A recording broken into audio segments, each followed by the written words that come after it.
Hello and welcome to unit number 4. Here we're going to be talking about rational functions. These are important functions in business and other areas of life. Um, let's take a moment and break it down in this short interview. Okay, what we want to do is take a moment and talk briefly about what is a rational function. So this is that's a pretty bad looking y-axis. This is your x-axis, x and y, okay?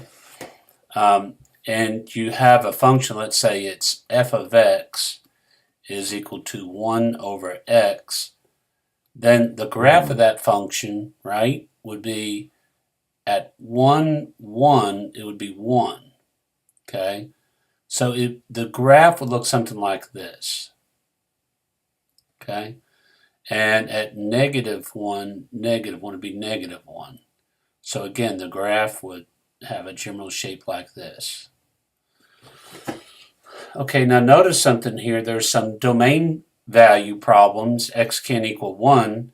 And also there's a line that the graph seems to be approaching this way.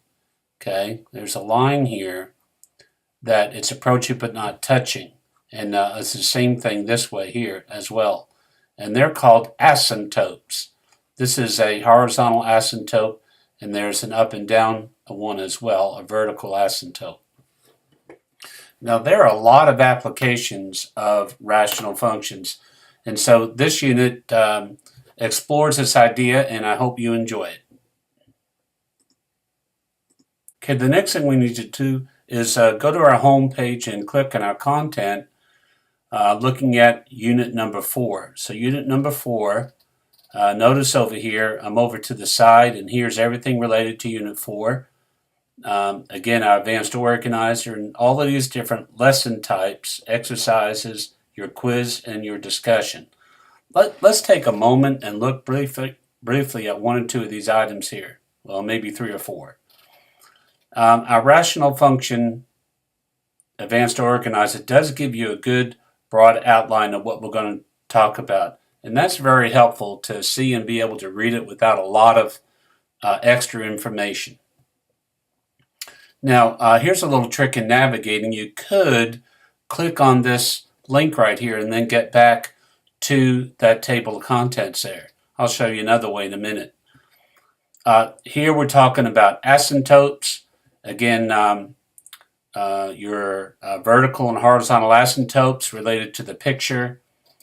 And here we're talking about procedures for graphing a rational function. And actually, it's good to be able to do it without the calculator, then be able to do it with the calculator. Try not to overdo it, but try not to underdo it. You'll get a good feel for that, and you'll enjoy learning about that, and that's helpful. And then the domain and the x-intercepts, that's important. That goes back to that example I gave you. And then end behavior. If you think about my example, how it went on the way far right and far left, that's helpful. And then your textbook, you have really good reading right here, and then you have your exercises. Then, of course, you see your quiz and your discussion. So a couple things I want to point out to you is that if you took college algebra, a lot of this is familiar, but being able to figure a graph out, an equation out from a graph, that's new in this particular exercise and unit, and that's going to be interesting. Now, your author uses the idea of short run and long run, so just be mindful of that. Also be mindful that the textbook, is still available for you to read on your own. We had one student want to order the textbook, and I think that's a good idea. We're all different. And then the exercises, it's important to do those. All right, about the quiz. Again, people are going to use the quizzes differently, but I do encourage you to do the exercises before you do the quiz the first time. Some switch that back, but I for sure would make sure that you do quiz 2, attempt 2, after you know everything. There's advantages and disadvantages of both, and my goal for you is to learn the material. Let's take a look at that discussion. If I could click down here.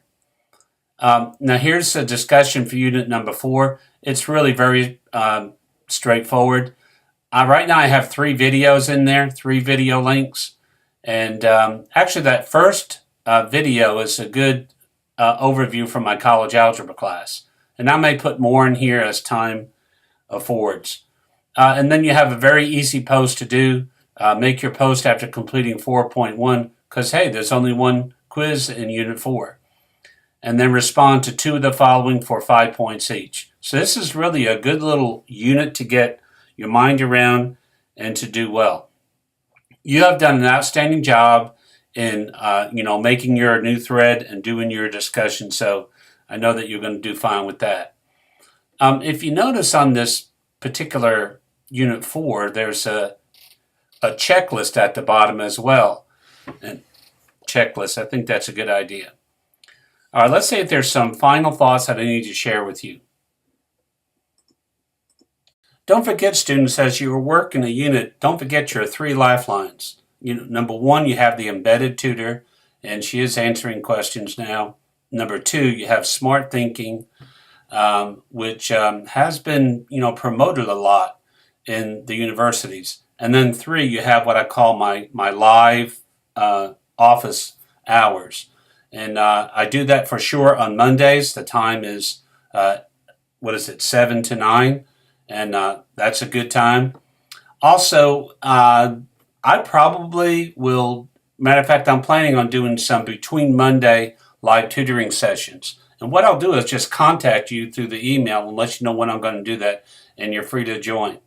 Also, I do want everyone to be able to set up their computer so you can get into my online office. I was talking to a student in Columbus, and instead of her driving up here and having to spend all that gas, we had to navigate some computer technology, and hopefully we'll be able to get her in the class without her driving back and forth. Actually, it's a pretty good use of technology, and a lot of people enjoy watching me do problems, and I'm happy to help them. So don't forget your lifelines. If I feel that you're fading away, you should expect me to reach out to you in one form or the other, because I want to see everybody be successful and not really waste their time. So as far as being able to contact me, please stay in touch. There are 3 problems with any organization, okay? Here you go right here. Communication is one, communication is another one, and then the third one is communication. So we want to keep those lifelines and communication open to help you have a successful experience. So in lieu of that, email me if you have a question, if you have a comment, or if you have a concern, and I will do the best I can. If I can't answer it, I'll get an answer for you. I wish you well. Keep up the good work.